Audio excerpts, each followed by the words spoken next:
Mic check 1 2 1 2. You tuned into the Enveonline podcast. You rocking with your host, one half of this platform, son of a Jones, to my left. And his partner with Capone Noriega's first album on his Mind the War Report. Gotcha, man. Okay. Yeah, what's going on today? Hey, night, man. Another day. You know what I'm saying? Glad I woke up this morning. Just want to send my heartfelt condolences and comfort to all my fellow Bill fans. Because, you know, the offices that I work in, there's a lot of Bills fans. And they came into work pretty upset and gloomy. And I feel for them, even though I'm not a Bills fan. I really thought it was their year. Yeah. You know, we're going to get into that in the podcast. We got a little bit of hip hop. This is going to be a little sports heavy today. You know, normally we blend it in, talk sports, politics, and hip hop. We're going to lean more on the sports because a lot doesn't happen. Okay. First, sports and politics. I'm going to touch on this briefly, then I'm going to transition.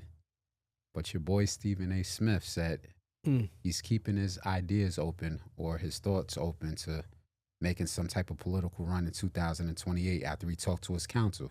Really? So I just want to briefly go over that, you know. Shout out to Stephen A. Smith. Okay. I thought that was interesting because at first, like last year, he kind of brushed it off. Wasn't entertaining it, but now that we're getting closer and closer to 2026, the midterms, and then 2028, it's looking like some people are going to come out the woodworks. Yeah. What are your thoughts on this?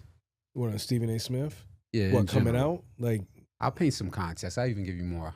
He put out a clip, I think, on his Instagram where he said, people are bashing me. I'm not left, meaning Democratic. I'm not right. He said he's basically in the middle. right. He leans left on social justice issues, but he leans right fiscally because he feels as a millionaire they have the better tax policies, Okay. which unfortunately a lot of celebrities do. Right. I'm not a millionaire, so I can't speak to that, but that's the life they live in that tax bracket. So he says he's right in the middle. So that's the context. Who knows if he runs, if he doesn't, but if he does run, do you think this is positive? How do you feel about I it? think it's a good thing because I think he knows how to. With the problem I've had with the past 8 years of government, and I'm just talking about the past 8, not even the past 12, is that it's either went far left or far right. There's like no type of compromise. There's no kind of meeting in the middle. If you could even get that going, that's a great accomplishment. It's either far left and trust me, being far left, it doesn't always benefit, especially being a black male does not benefit us.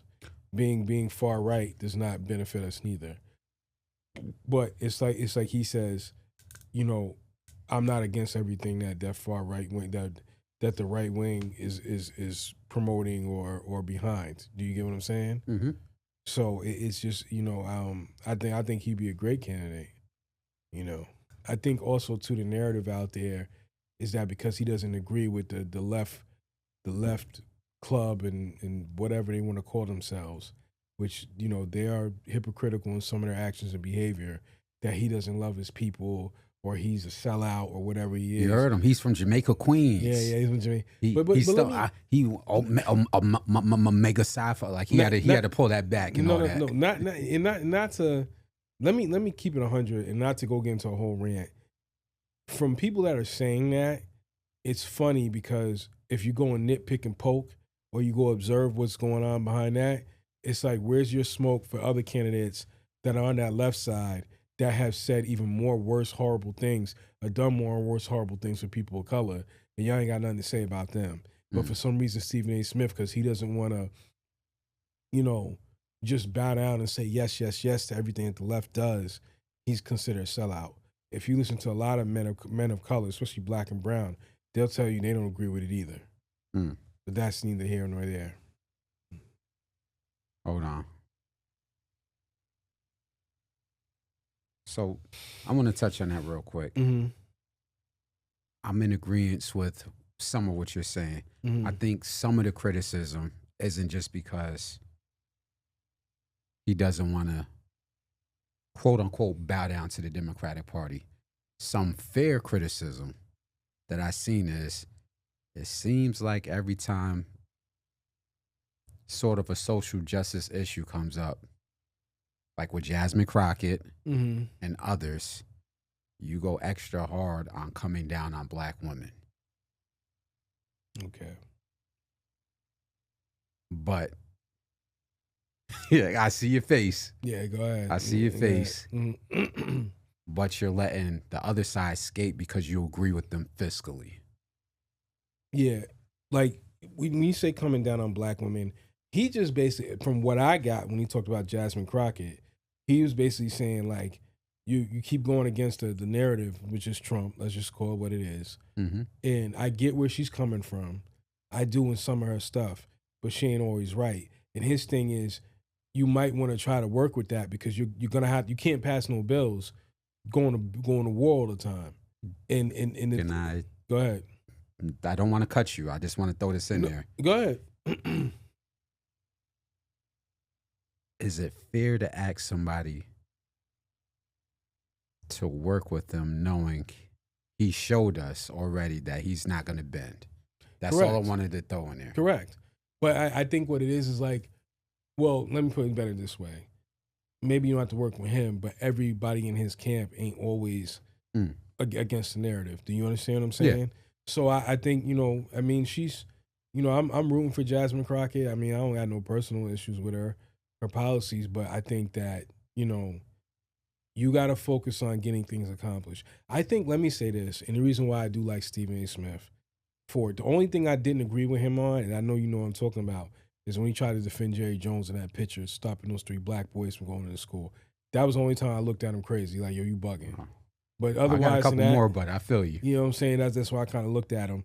But this whole narrative, especially from lately from black women saying, "Oh, he's put on TV to talk down bad about black people." Really? Because I've seen some of you guys do it too. I guess y'all cover amnesia about what y'all be saying.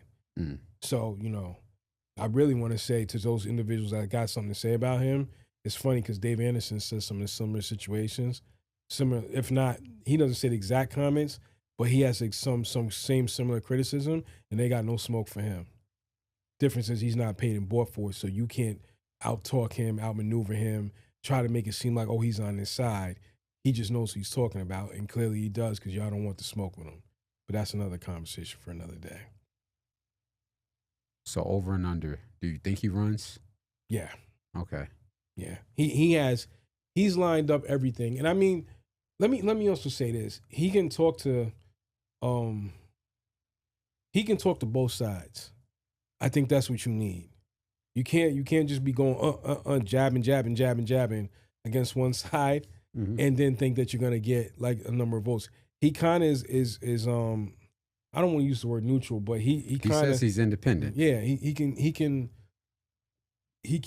sees on one side and he also sees the other side. He doesn't just see one side of things. You know what I mean? If that's a better way to say it. So for me personally, I have slightly different viewpoint on him. I'm not saying I disagree with a lot because there's some stuff I agree with. I'm kind of in the middle on him. Mm-hmm. I'll say this, though. We saw in the last election because there were third-party candidates, i.e. Jill Stein and other people who ran locally. I didn't. Locally and on a presidential level. Wait, Jill Stein was running, though. She was independent running for president. Yes. Like, she was against, if it's who I'm thinking is. We'll talk about that later. Yeah. You like her, I don't like her. I'm just put my views out there. I think the problem is going to come up is I believe he will have to pick a side because he's very rich, so I'm pretty sure he can get supporters. Is he going to run as an independent for the presidential campaign after not having no political, work behind him? I know people are kind of iffy with Jill Stein, but she's at least ran before. She's at least been pushing the Green Party or whatever independent party she ran on for years, as opposed to Stephen A. Smith. I get it. She at least tried. Stephen A. Smith, on the other hand, Yeah, Jonestown's not the same one. Go ahead. I'm Okay, sorry. so you was thinking of somebody else. Yeah. Gotcha. I just speed it up. The point I'm making is Jill Stein, although she didn't win, she at least tried and put some sweat equity in. If you're gonna run as an independent, you have to be here before. You have to been here before, at least politically, locally, something. Have some type of political, even locally, political experience. Yeah. You're gonna jump on a presidential election for the first time ever and say, "I'm gonna be independent." Yeah. So I really think he's gonna have to choose you. It's gonna come down to last minute, either Democrat or Republican. I know he doesn't want to, because he's already made his stance. I'll be brief, and maybe this is a take, maybe this isn't a take. Because I don't agree with a lot of what he says politically. Stephen A. Smith, why don't you run on a Republican ticket? You don't have to placate to us. You don't have to send us on these grandeur ideas of what you're going to do for the black community because you're from Hollis, Queens, and you went to a HBCU. Don't worry about it. Run on a Republican ticket. I just want to see what's going to happen. I just want to see. I'm not saying I'm going to vote for Republican before y'all get in the comments. Yeah. I just want to see what happens. Run on a Republican ticket, and I want to see the policies you have outside of the fiscal stuff you agree with. Because you agree a lot fiscally because you're a multi-millionaire, probably worth hundreds of millions of dollars. But what policies would you lay out if you ran on a Republican ticket? That's what I want to see. Okay. Salute to Stephen A. Smith and salute to any other candidate. We got midterms coming up, and as we go on in this podcast throughout the month, maybe a few months from now, we'll talk about that later on a different podcast as we gear up for the midterm elections, because we definitely ain't going to let that slip by. No. Of course not. So that's a little politics. Talk a little hip hop before we transition back into sports. Okay. We often like to curate a lot of the underground or hip hop in general, not just underground. There's a lot of stuff going on. Max B and French Montana's running around like it's 2009. And my old head self is feeling it, man. Right, okay. Oh, because I'm almost 40. I'm like, thank you, Jesus. Real quick. He got some criticism because they said like the album he threw out there, The Purge, before Coke Boys, he was kind of rusty. And the best thing I could say, you football, I like basketball. It's like shooters have to shoot. You got to work that rust out. Right. Dude did 16, 17 years in the joint. I didn't expect him to come out sounding dapper. I knew something was going to be rusty, but I'm just happy to see that him and French are back together and they're working. You got any thoughts on how Max B is moving right now? No, I'm glad he's home. He survived, what he had to survive, and regardless of what happened, he served his time for it, and now he's home. I think the most important thing is he's just home, enjoying his freedom, enjoying his life, enjoying his kids, and what more can you say? But he's he'll get back on track. He'll get back on track and start his wave, and I think him and French got one with that record they're pushing right now. I don't know the title, but you just could hear it. They playing it on Apple Music. They're pushing it to the DJs. The DJs are getting behind it. That could be a big record for New York as it heats up in the next couple months. So salute to both of them, man. Shouts, facts. The last hip hop topic I want to talk about, we often talk about albums, so we'll give this 5 minutes. We'll probably choose a different podcast to go full length and really review it, but wanted to briefly highlight the Conway album. Conway the Machine from upstate New York, from Buffalo specifically, released the album at the end of the year, You Can't Kill God with Bullets. And he snuck it into us. We had a lot of great hip hop come out last year, all the stuff Nas released. Even before Nas, in the beginning of the year, Smith & Wesson released the album. There was a lot of great hip hop that came out last year.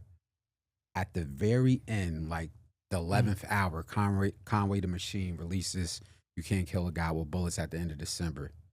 And quiet as it is kept, out of all the music that was released last year, I got that Mobb Deep album up there, like close to being one of the best albums. Right under that Mobb Deep album, I got to give it to Conway the Machine. Mhm. That album, I was talking to somebody, my man Source, of course, who does a lot of great content and hip hop topics. He's a Mhm. DJ. And he said, yo, this album sounded perfect. Whatever rating Mm. system you want to use, the mics Right. or whatever, Okay. he hit this shit out the park. And I don't think we was expecting that. Not saying he hasn't produced great music, but when you listen to albums in this last couple of years, just for real quick, what do you listen for when you pick up an album? Definitely the beats, Mm-hmm. the delivery, what they're talking about, subject. Those are the three major things. Mm-hmm. If they're all on point, you're gonna be Gucci. But if they're not, you in trouble. You know what I'm saying? It's gotta make sense. You know what I mean? Definitely. And those three things about the beats, the subject matter, it was very versatile. The album starts off, I had to really listen to the sample like 3 or 4 times, the intro. So the intro, the song is called Gunpowder. And it opens up with somebody speaking, like kind of an interlude for like 30 seconds to a minute. I'm like, who the hell is this speaking? Right. Who's giving a speech? Right. So you go into it, you do your research. The person name, and I'm gonna bring it up because I want to pronounce his name correctly. Give me 1 second. Yeah.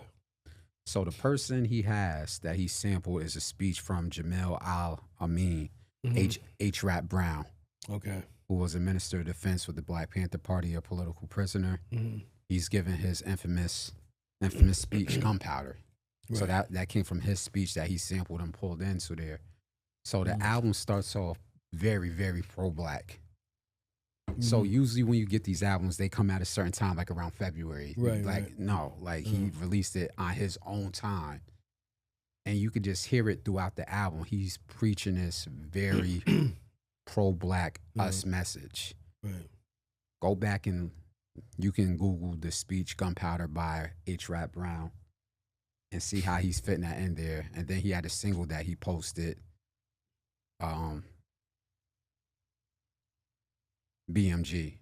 And then as the album keeps going, it keeps getting better. Because one thing we talked about, there was an album we was reviewing, and he was like, I like the album, but they didn't have no club record. Right. And then I'm like, he got Who Kid and Tony Yayo on there. Right. And they knocked that track out the park. I'm just like, okay, that's the club record. Right. Right. Right. What else he got? So you keep going on. What is it? The Underlying. New Devils is hard. Right. Mahogany Walls. One really thing that I like, because I don't know if I have insomnia, but I have a hard time sleeping sometimes, where I can lay in the bed from 9 and don't fall asleep to 2. You got a song on there called I Never Sleep. Subject matter is crazy in that. Hold Back Tears. He's talking about loved ones he's lost and everything. We all can relate to that shit. Right. So Hold Back Tears is another one, very introspective song. The whole album, he touches on so many parts of his life, behind the scenes stuff. He talks about how, you know, the labels only care about you when it's time to turn in a rap album. They don't understand he just lost a child behind the scenes. You know, when you go through stuff like that and you don't post it on social media, Right. people don't think you're human sometimes. Yeah. Yeah. They think he's the machine, which he is, but it's like, yo, I'm still human. I know you want this rap album, but this is what I'm going through behind the scenes that you don't see on Instagram. And I thought it's dope when artists do that because it allows us to go back to being fans of them and their life. I think that's how you're going to have to sell hip hop moving forward. Right. I understand, you know, people want to rap, but as we move to the second phase of hip hop, unless you're giving your fans a little more than, I just signed this deal for $5 million. We don't care about that no more. At least I don't. I don't care about your Rolls Royce. I don't care about the new watch. I care about the art. What are you going through? How can your message build hip hop or at least lay a foundation for the next generation?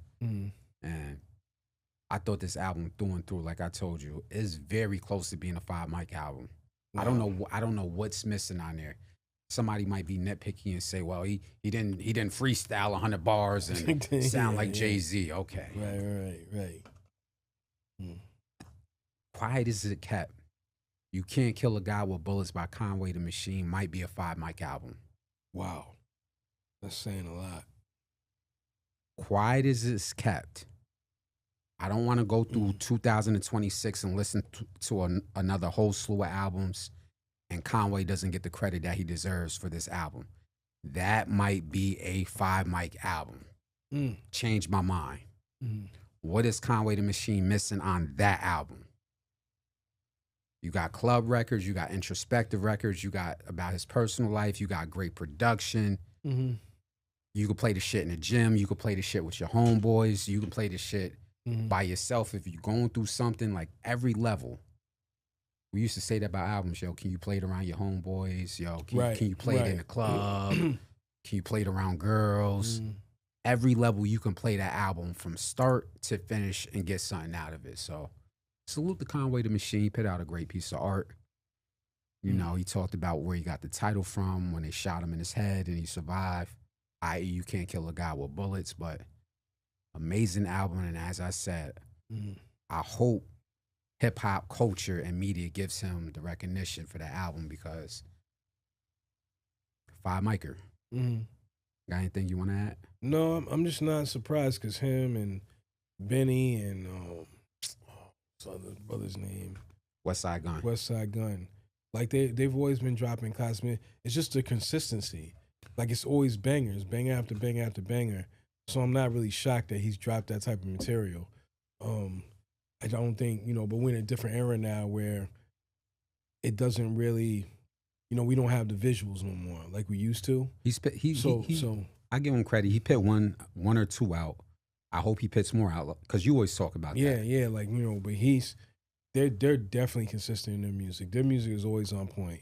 I've never heard something where I'm like, yo, they sound crazy. You know what I'm saying? Oh, my bad. I don't hit the my fault.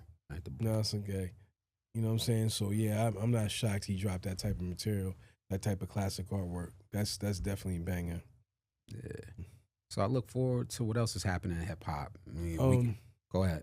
No, go ahead. I had nothing to say.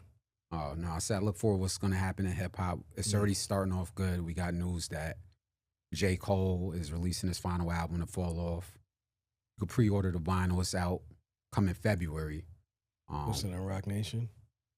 That's a good question. I don't know if he's still on Rock Nation contractually. Maybe, I don't know. Who else? Is her name Jill Scott? Yeah, what about her? She's dropping an album. Okay. I think that's gonna be so dope. Yeah. For R&B. Yeah. Because we need that grown. We need that. I have to cut you off. She was part of that movement, man. With the that neo soul movement. And I don't know whatever happened to a lot of them, like Bilal, Kendrick, Glenn Lewis. So you from that era. Jill Scott, yeah. Even Alicia Keys, she was part of that. They were all part of that neo soul era. Can we touch on that real quick? And then something just poof. Huh? Can we touch on that? Yeah, go ahead. That neo soul movement gave us a lot of classics. With Neo, I'm So Sick of Love songs. Alicia Keys, as you said, Bilal. That was a great time in the early 2000s. I was still in high school. I know you was grown. Yeah. That was, not to call you out like that, but. No, it's all good. It's all good. That neo soul birthed a lot of hits during that time period. Yeah. And as you said, I don't kind of know what happened. Yeah, like everything just went poof. Like it wasn't like they weren't selling. It wasn't like they weren't doing their thing. They were selling. And it just stopped out of the blue. Yeah. Yeah. Artists came in, they were a whole. Yeah, you're right. Yeah. It was just music, man. It was That's just a good take, Ty. But I'm glad Jill Scott is going to give us something. Maybe it might birth, because people was running frantic. Oh, nothing's on the top 40 and blah, blah, blah. Yeah. Like, well, maybe if artists start putting back out neo soul classic albums, who knows? Is Raheem DeVaughn considered neo soul or no? Yeah, he was part of that too. Yo, he has this album that he released a couple years ago. And I'm not trying to be funny. My wife is done having kids. but goddamn was I gonna get her pregnant to that damn album. I'm sorry, babe. I love you. I know you done having kids. You done got your tubes taken out. But when he released, let me look up this damn album. Yeah. All jokes aside. You talking about Mr. Midnight and all that? Hold on. Oh my I'm gonna look up his catalog just real quick because this album came out recently. Mm-hmm.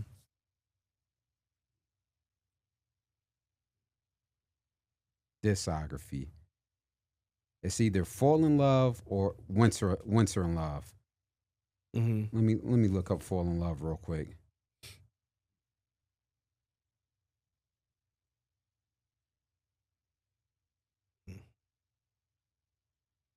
Yep, Fall in Love. Okay. Ninja. If my wife could, she was gonna get pregnant over that album. That album was serious. I was like, oh my! But I missed that type of R&B stuff. Right. I think they were interviewing. There's an old video clip of Keith Sweat, and they was asking him about the state of R&B and neo soul and stuff, and he said, well, that used to be like foreplay to women. Right. That type of music. Right. Yeah, we would say the vulgar stuff, but we said it without cursing. We would make it slick little lines about what we wanted to say. And you would play that when you were getting your lady in the mood.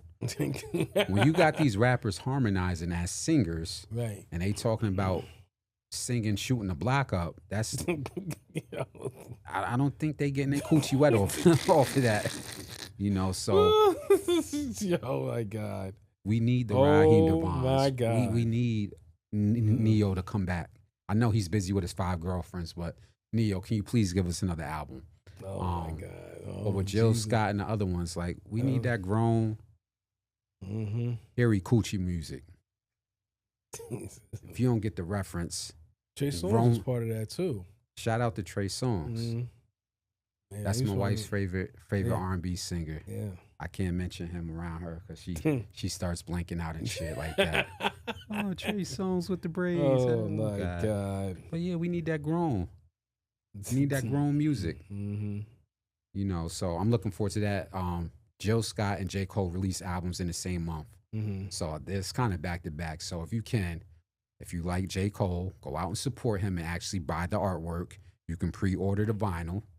We getting back to that. I don't know who mentioned that about a year and a half ago on a podcast about all these artists is about to start going back releasing vinyls and actually collectibles. But hey, maybe we might overlay a clip of that and throw that in there. And now Jill Scott is the same thing. Right. So it's good to see that, and hopefully y'all support the art. I know I am. Right. So let's transition. Okay. We done talked a little hip hop. Oh, one last thing. I want to shout something out because I got to show love to the underground. A part of our platform is bigging up and giving a platform to underground artists. So I want to shout out an album from a person I interviewed on this platform a year ago. Goes by the name Shotty 305 from Miami. Dope artist from Miami. Stays consistently putting out music from the underground. And he just released a surprise album recently called The Event Center Racing. Dope conceptual album. If you support Miami, I know Shotty got a lot of supporters down there. Go stream that man's album because he's steadily pitting out from the underground. He's steadily pitting out for the 305. Shotty, salute, man. I'll catch up with you. So let's transition to sports, man. You're gonna love this. Okay. This your time to shine, man. Here you go. So where you want to go with this? Because a lot does happen in college football and the NFL. Do you want to start with college or do you want to start with the NFL? Let's start with college. Okay, definitely. So the topic is recently the Indiana Hoosiers won the national championship. And I kind of DM'd you what the talks that I was seeing, and you was correcting me. Or put me up on knowledge about this. So some of the talk was the average age of Indiana's football team is on the high end of 23 years old. When you're playing college sports, basketball, football, it's usually 17 if you graduate early, 18 to 21, 22. Once you start getting above 22, 23, and remember, they said average, so that means somebody on the team is 25 and 24. You start to see a difference in body type. There is a brute difference in football and basketball when you're an 18-year-old stick figure coming out of high school and you got to line up against a 24-year-old with grown man mass. Right. So since that is the context of the conversation, you were putting me up on game about recruiting. I want you to touch on that, about the average age of Indiana and how that came to be. Well, a lot of people don't know Kirk Cignetti. Like, we knew about him back in CAA football. So he was part of CAA, which we covered that conference. We don't just cover U Albany, we cover the whole conference. He's been successful like this since James Madison days. And they were literally, to give you an idea, every year. They were dominating every year. They were coming, they would get to like the championship game. Like they were just running through the leagues in Division II. Now, then he ended up moving on to Indiana. And I get it. He moved on to Indiana.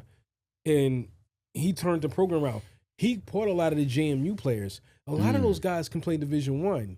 So, you know what I'm saying? A lot of those guys can, let me put it to you this way. Let me give you an example. How we cover CAA, we've covered UConn, Division I, II. But when we cover CAA, like, for example, all the teams that are good, all the players on there can't play Division I. But some of them can.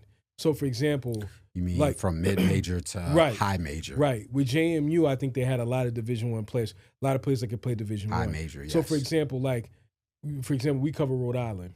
AJ Pena can play Division I. Oh, yes. No doubt about the wide it. receiver? He can be. He's a guy that you put in a Power 5 team. Marquise Buchanan is a Division I player. Great wide receiver. Gregory Gaines III, Division Great I wide player. receiver. I forgot the running back's name over there. I mistake, but Division I. Frankie Weaver from Monmouth. The quarterback, Derek Robinson, if I'm saying his name right, from Monmouth. See, they're all Division I players. So imagine all those guys coming being on one team. Right. And then they go up and say a coach like, say, Fleming or Kirk Cignetti gets those guys all on a team and they go up and they go to Indiana. That's kind of what he did. So he knew some of the Division II guys that could easily go up there and play and play. Now, mind you, when they're doing the transfers, remember, they got to wait. Some players have to wait. So when they get free, especially with the COVID, that's how everything started going backwards. Point I'm making is that at the end of the day, he's figured it out. He didn't have any 5-star recruits. He might have 23-year-olds, but there was a lot of 5-star recruits on a lot of teams. And a lot of other teams had a whole lot more money than he did. Can I touch on that? Go ahead, please. So we know before this, with the NIL, the SEC was the conference. They were getting the big-time recruits. Now, football is big in the Midwest, which is the Big Ten conference that's in. Is this a situation where the Big Ten finally got the gun and they're like, nana boo-boo, now we got the gun. Right. Now we got the money. Now we can throw money from our donors to these players. What you gonna do about it? Right. Because having a Big Ten school, is that the conference? Haven't they been winning the championship the last couple of years? They have. It's Ohio State, Indiana this year, Ohio State last year. Was it Michigan? Michigan the year before. So no SEC schools. It's been the Big Ten conference in the middle of America, winning. So what does that tell you where the money is flowing?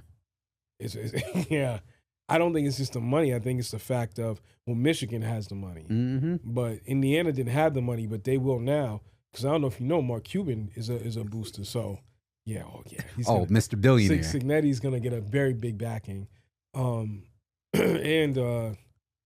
who's the other team we're talking about? Ohio State. They have a lot of money to back it, but it's not like Alabama and LSU and all those big schools like Ole Miss, even Ole Miss, Florida. They all got money, but for whatever reason, it ain't working out. What I will tell you is that, because I hope I'm not sounding all over the place. What I will tell you is that he's messing it up for other coaches, because you know what other alumni and other schools are going to see? How did this guy figure out how to do this in 2 years? And how come you guys couldn't figure that out? They're going to look at their coach and say, why you can't figure it out in 2 years? You get what I'm saying? Why you can't do what he did? It's because you're not Cignetti. You're not him. You don't know how to, and mind you, he's an offensive-minded guy. So, Mendoza, he knows how to pick talent. He knows how to do execution. He worked under Nick Saban, but he bet on himself. Because I think when he left Nick Saban, Saban was at the peak of what he was doing.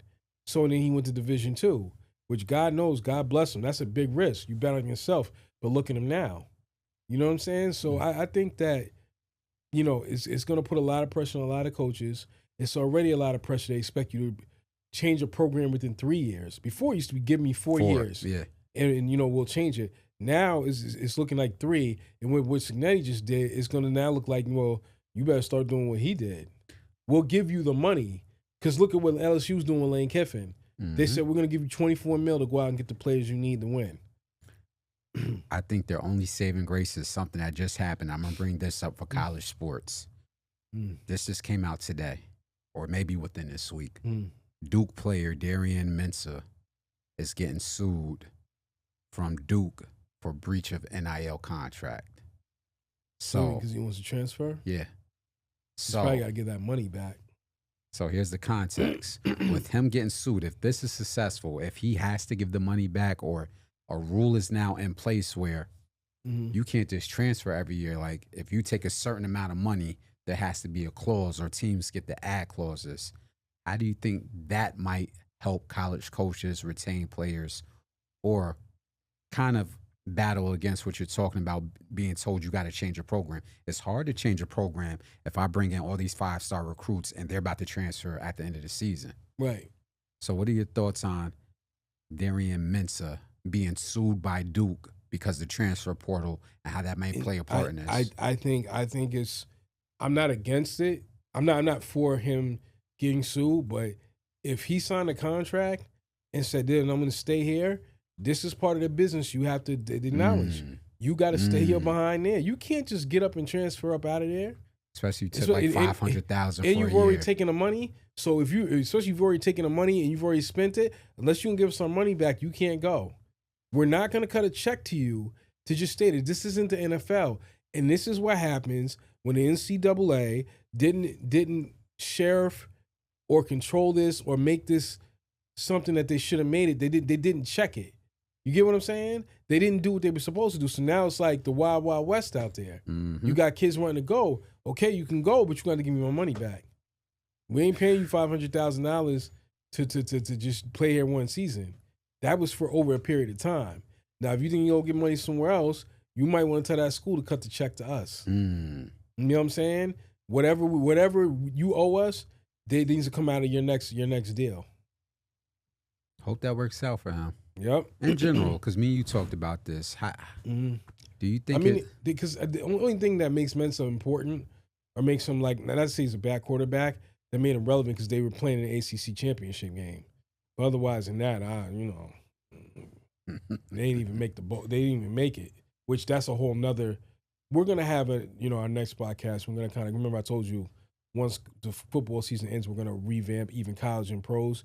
But there was a lot I saw in college that didn't get addressed, that nobody shouted out, but yet they got love for the We got a couple minutes. You want to address it? Well, I just want to say, like, it's a mess. Let me say this. I don't like what I'm hearing on particularly ESPN, and they're like, oh, we should expand the playoffs to 16 teams, because as we saw, James Madison didn't belong in there, whatever, which I agree. They didn't belong in there. But to say that Tulane didn't belong in there is BS. To say that, and I think Notre Dame should have been in there, but Duke, I'm going to catch a lot of criticism in this, but the ACC champ, which I forgot, I think it was Duke, who won the ACC champ, they didn't even get in the championship game. They didn't even get into the tournament. And this is my thing. Why are they not in? Because of their record? Really? Because Miami, who's in that conference, didn't even get to the championship game. They were sitting at home watching. But yet they somehow got into the tournament. And I don't know what was I gonna say? I don't know what Notre Dame's thing was. I just don't understand what was going on. But yeah, Duke won it this year. So Mensah, yes, I'm sorry. But they didn't get into the championship. Notre Dame was home watching. I'm gonna say Miami's home watching. They're part of the ACC. I'm gonna say this again so you get what I'm telling you. They were home, Miami, in their own conference, were watching the championship game. They yet somehow got into the tournament, and they let them in. Alabama got in, which was kind of 50-50, but Notre Dame didn't get in. The problem I'm having is they're saying, well, we need to expand to 16 so you can put more what? Big Ten and SEC schools in there because this is the money? Let me make it clear. James Madison, I don't feel like should have belonged at this point, But Tulane, I do feel like they belong. They won their conference championship. You know who else should have belonged? Duke should have been in there. They won their conference championship. You get what I'm saying? Yeah. It don't matter. And let me also make this clear. It's the reason why they expanded the tournament is because every time, if you're not in the ACC before the realignment, if you weren't in the SEC, Big Ten, ACC, or Pac-12, you couldn't fight to get into the championship. That's the whole purpose of this tournament. So when you let a Tulane in, who's part of the American Conference just got there.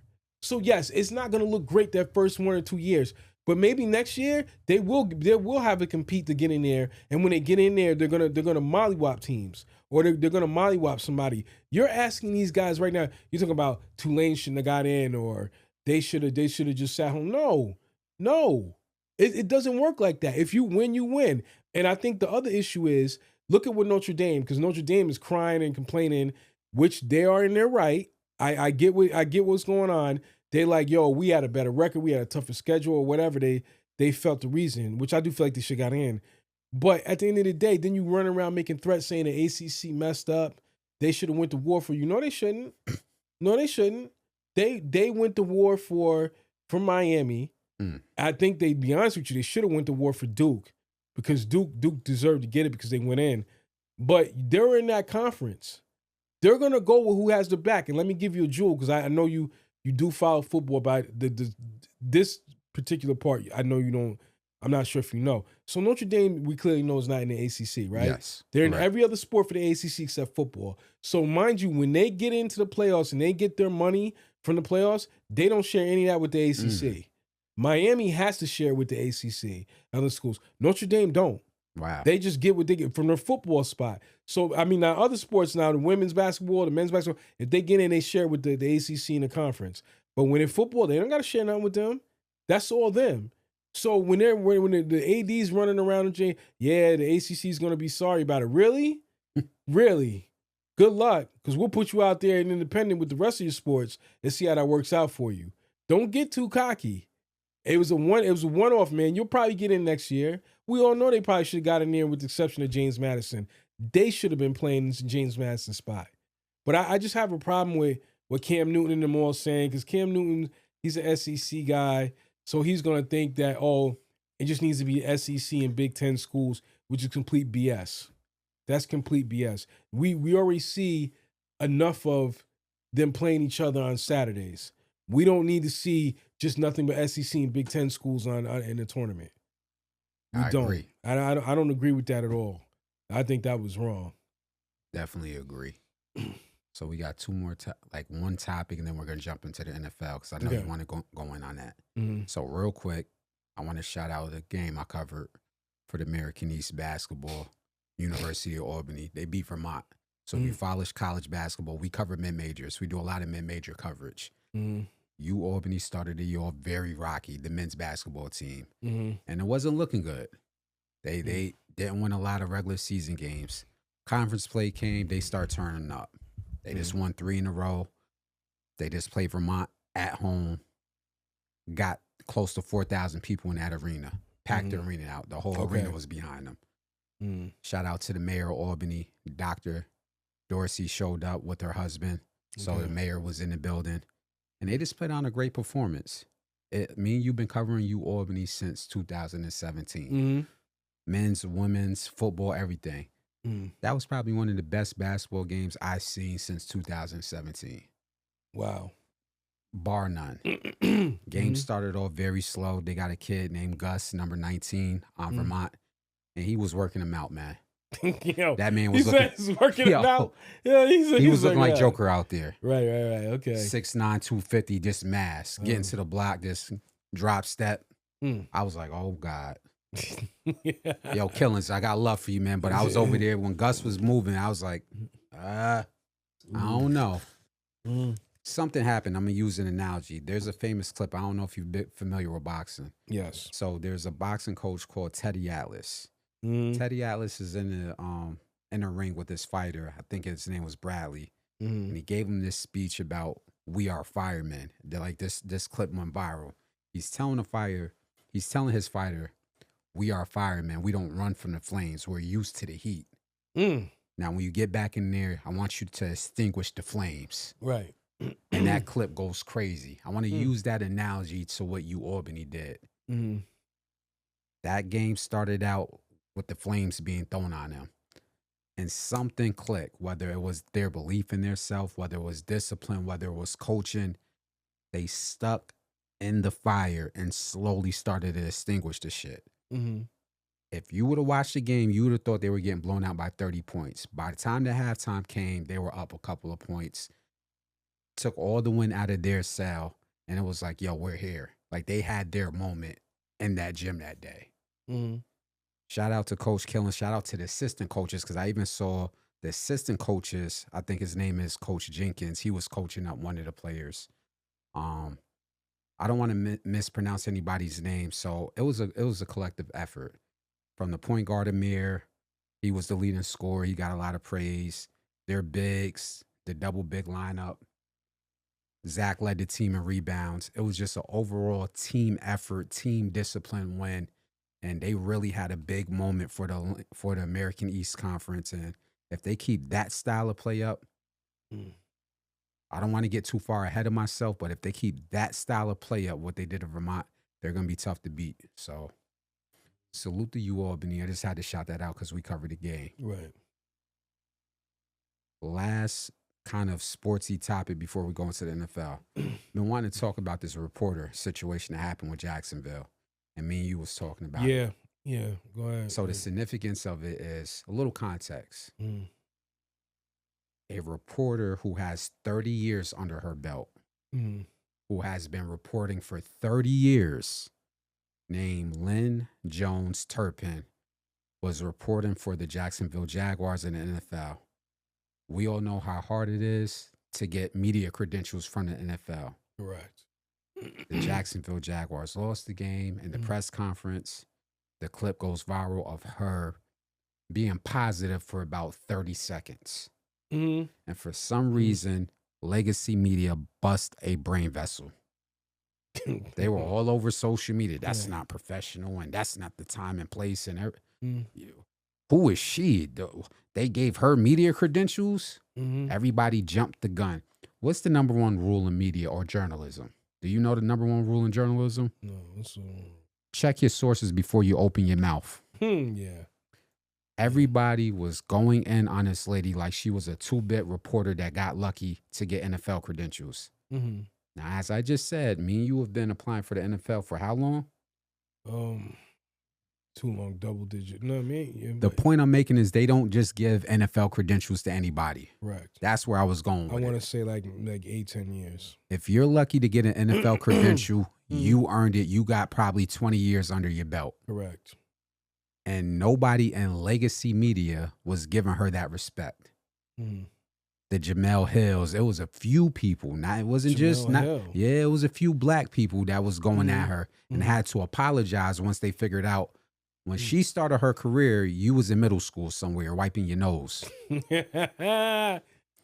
So I said all that to say this. As two black people in the media space that have built our brand with independent journalism, that have been to multiple programs all up and down the East Coast, that been in the WNBA, that been in Major League Baseball, we done been high major, low major, mid major.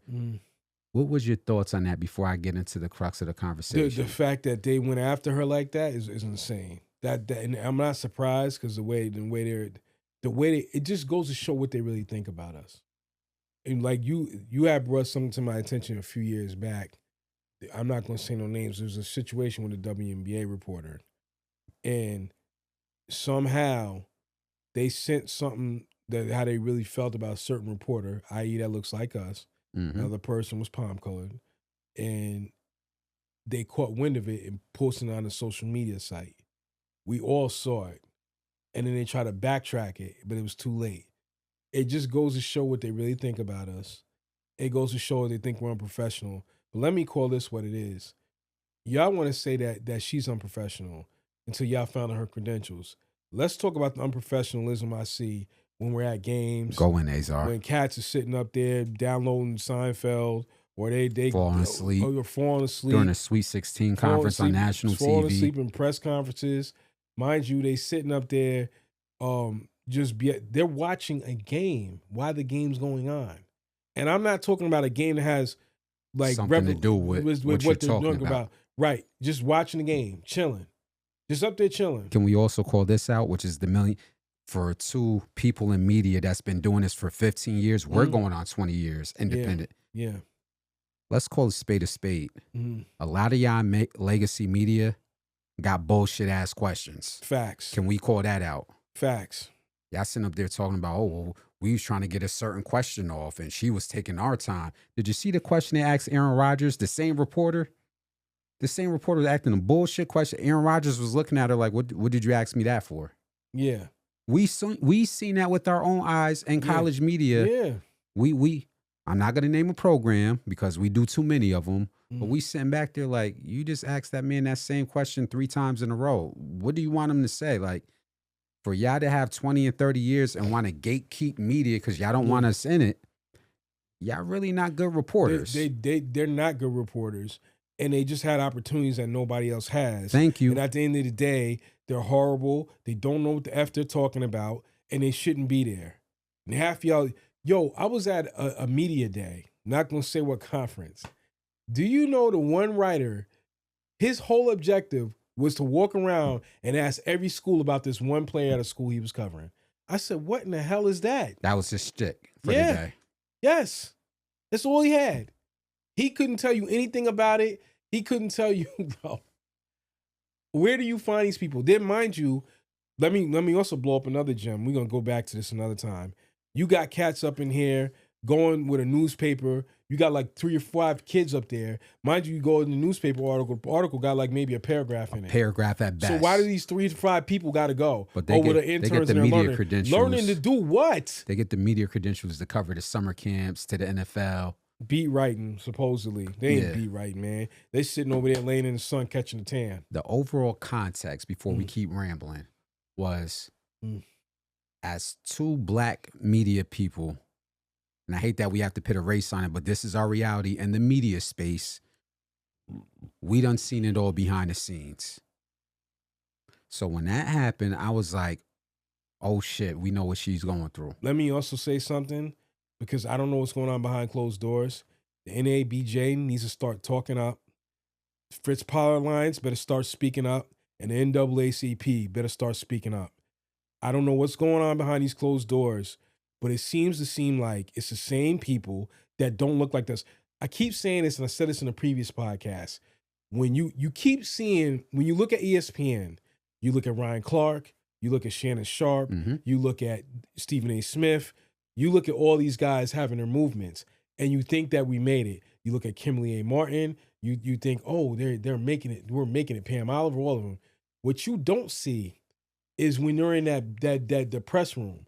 So say, like, for example, what you just talked about with Aaron Rodgers, I can assure you, when you turn the camera around, there's not one person of color in that room. Maybe one. We've seen it. One. For the people that's going to be in the comments, oh, y'all race baiting. Again, we've been doing this since 2010. Multiple high-level Division I schools all across the country that we've been beat writing and showing up to schools, baseball, WNBA. So we done seen rooms where if we turn the camera, the only 2 people of color or black people in there or minorities, however you want to frame it, is literally me, my business partner, and maybe one other person. And they work for the news channel. And let me go here. You players need to start saying something too. That's why y'all quotes always get misquoted. That's why you always get in trouble, because you got somebody that don't look like you in the room ready to throw you under the bus. Y'all players need to say something. Trust me when I tell you. And let me also put this quote out here. Yo, there's cats in the media room that look like us, but ain't really us. Oh, I know. So when I see them and I'm looking at them and they playing themselves too, it's embarrassing. And it's degrading, and it's disrespectful, and it's a shameful. You tell me not to say names. Yeah, I'm telling you, man, it's coming one more time. It's going to give it time. Your time, I'm looking at the camera. Your time is coming, because trust me, we lining you up just like ducks in a row. Don't worry, your time is coming. You think you're going to run behind these owners? These owners don't care. And if you affect their bottom line, it will start to change. Run behind this SID titles. Yup. People need to, in the SIDs, you know what I'm going to start doing is I'm going to start getting pictures and we're going to start putting you out there and we're going to make you famous. Since you feel like you're an empowered individual that has no repercussions of your behavior, of your blatant discrimination and disrespectful, degrading, gentrifying behavior, we need to put you out there to showcase the world who you are. That's what it's going to have to come to. And either those organizations, like I've been reading Dave Anderson's book, so forgive me, I'm going to shout him out. These organizations that so-called help people, y'all need to start stepping up. Or either step up or just go over there with BLM, like how they showcase their crazy behavior. You're either on this side or you're on that side. When I say BLM, you know how they got mansions and stuff, but ain't nothing changing? Oh, yeah. That's kind of what they doing.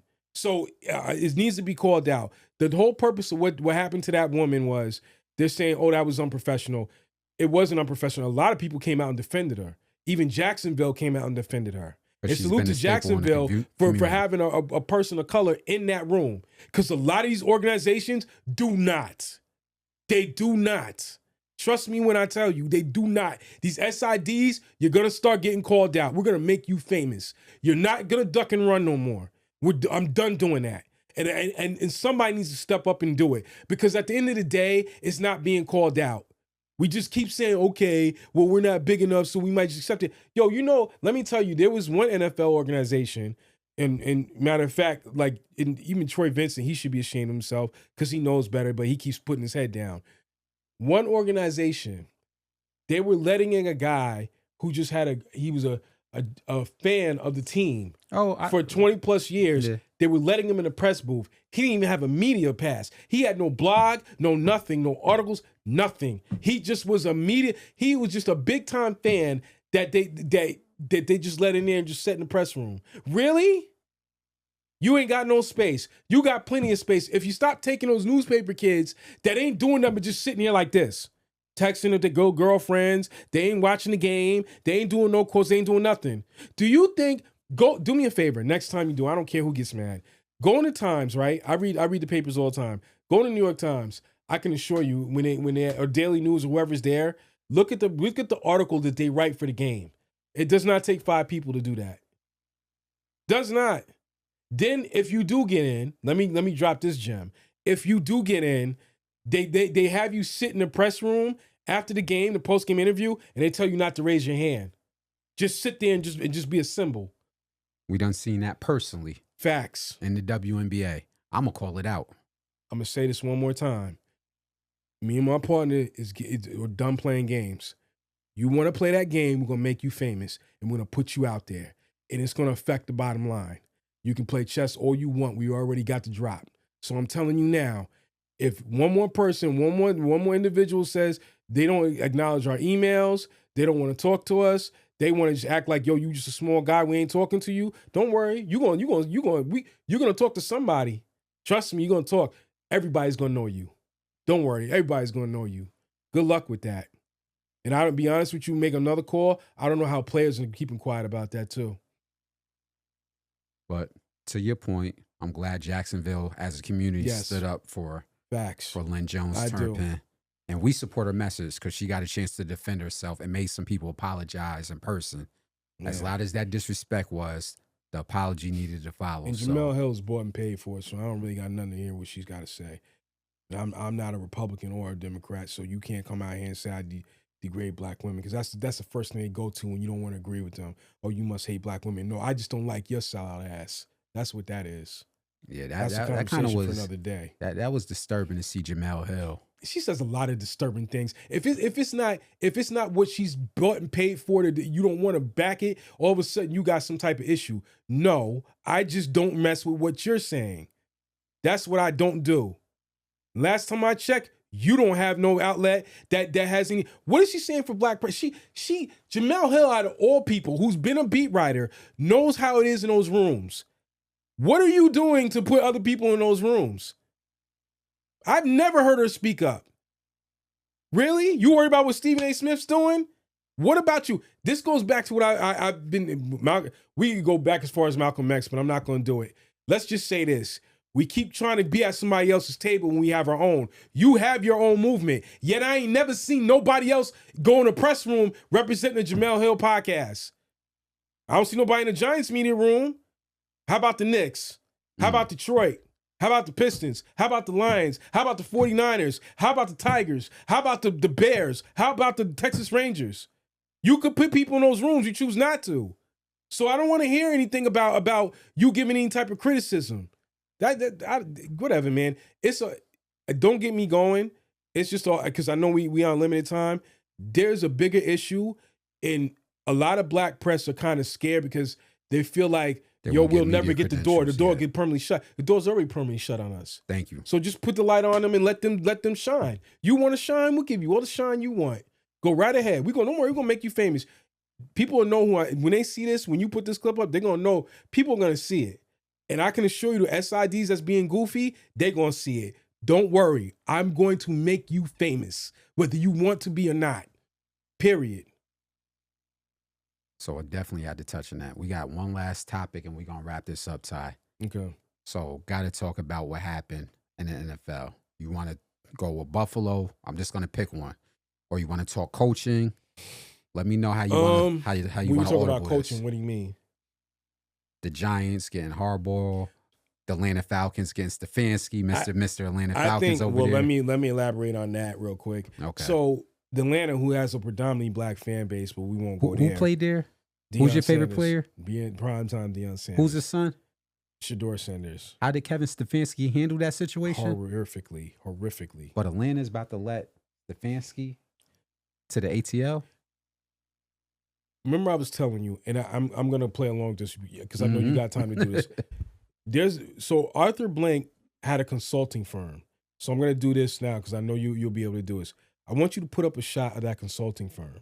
I want you to look to see who's on that consulting firm. So Raheem Morris won his last 4 games, became 8-9. He was tied 3rd place for even the champs who were 8-9. So Carolina was 8-9, Tampa Bay was 8-9, Atlanta was 8-9. So it wasn't like he wasn't taking the next step, right? Mm-hmm. Let's just go there. Mind you, why he's going on this run, Arthur Blank gets a consulting firm because he thinks they need to come in and make a judgment. He pulls Matt Ryan out of the analyst booth, makes him the team president. If you go and look, once again, while I'm talking about this, please pull up that screenshot of the consulting firm. I can tell you none of them look like us. Mind you, the GM, who I've not been a big fan of, looks like us, and the coach looks like us. What you thought was going to happen at the end of the season? Then you bring in Stefanski, who clearly has an issue. And I'm not a big fan of him, period, just the way he handled things. But we ain't going to get into that. We're going to leave that alone. Do I think it's a good idea? No. I think you should have let Raheem Morris finish what he started. Because I think what was going to happen was he was going to have it where we all saw what happened with Cousins. Cousins now being healthy and doing whatever. And they messed up. Raheem Morris and them messed up, but they fixed it. I think going to the next season, he would have made the playoffs. But you didn't even give this guy 3 years. You gave him 2 years to fix a mess you created, just like i.e. the Giants. They brought Dable in to fix a mess they created. Point I'm making is, and oh, by the way, all the coaches, most of them that lost their jobs, you notice they all passed on Shador Sanders? Mike Tomlin. A whole bunch of them. Atlanta. Mm-hmm. Yep. Pittsburgh. Yep. He's up. Atlanta. Who else? Well, Buffalo lost their job, but Lamar Jackson and that's another conversation for another day. Vegas passed on them. Didn't they? How they doing? They don't look too good, do they? Nope. Oh, okay. All right. I'm just making sure. So all these teams that pass on Shador Sanders don't look too great. Now you got Stefanski's behind over in Atlanta, which, I mean, if it works out, it works out. But I just don't see it working. You're now going to waste. And let me go here with this. Let me give you this gold nugget for a minute. You have a player like Bijan Robinson. At the peak of he's like a Christian McCaffrey, just about 5 times better. And you're going to race this kid's career with a guy like Matt Ryan and a consulting firm to go bring in Stefanski, who's going to do what? God. I don't think Myles Garrett was a big fan of Stefanski. That's why Stefanski's out. Clearly, Shador was not. How he handled it. He ran Baker Mayfield out of there because he said he didn't think Baker Mayfield is. Baker Mayfield did a better job in Tampa, right? And then Shador, you didn't think he was a good guy. We all saw what happened with Shador, how better of a player he was. You try to break him. So, I mean, we're bringing this guy into Atlanta. What the hell are you thinking? At least with Raheem, he came from a Super Bowl caliber team. He was the defensive coordinator. Why would you let that guy go when he's in his third year looking to turn the leaf and do it? And let me go here real quick. So even if you do, I don't know what their quarterback, whether they're going to keep Cousins, I don't know what they're going to do. But let's just say hypothetically, they're going to have to draft a guy sooner or later. Now you're going to have to restart the process over again. You know, look at what I'm dealing with as a Steelers fan. Can I ask you something? And I'm gonna say something real quick because I know we're on time. You see Bryce Young in Carolina, right? Yep. Baker Mayfield's in his prime, right? They're not going nowhere no time soon. And New Orleans got this Tyler kid that Kellen Moore has developed very good because they won their 6 games out of, which is great compared to what they were doing this year. So they're developed. They're all young and in their prime. Really, we're gonna go through another 2 or 3 years of this? Probably longer. I'm looking at least 4 years. That's what we're gonna do. So unless Kevin Stefanski turns it around, which is gonna be hard to do, you got 3 quarterbacks in the division that's at their prime. You might as well let Morris do what he was gonna do. Oh, and by the way, as far as with Pittsburgh, let me go here. You know why they messed up and not only just not drafting Shador and not getting a young quarterback to develop after Aaron Rodgers? Look at the division. But let's just say if you didn't start it right now. So Burrow's there, Lamar Jackson's there, and Shador's there.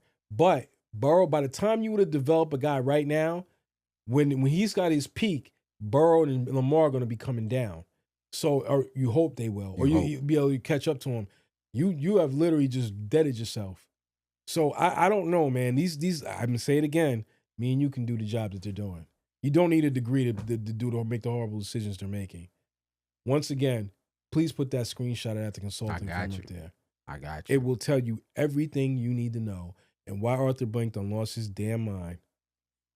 Otherwise than that, even with some of the decisions he's made, even when you didn't like it, you could kind of see the reason. This one, he done lost his damn mind. He done lost his damn mind. So we're going to wrap this up. Next podcast, we got more football talk. We do, sir. A lot more. Talking about what's coming. We're going to talk about CAA football. Shouts out to them. Shouts out to Rhode Island. We're going to talk about all that. We're going to talk about everything. See what UConn is doing on the back end. Yeah, they're coming. They're throwing a lot of shots at Syracuse. I don't know if you saw that. They talking about how when they come to Syracuse, when Syracuse comes there, they're not getting out alive. I said, oh, my God. Shout out to Fran Brown. You turn that situation around. That's neither here nor there. Yeah. But, hey. Yo, shout out to anybody tuned in. If you like what we talked about in sports, politics, and hip-hop, if you like how we curate underground hip-hop, whether it's one person, like I said, I'm grateful for any support, even if it's one person. Salute to you for tuning in. Till next time, you rocked with your host, Son of a Jones. Azar Johnson. Y'all stay blessed out there. One.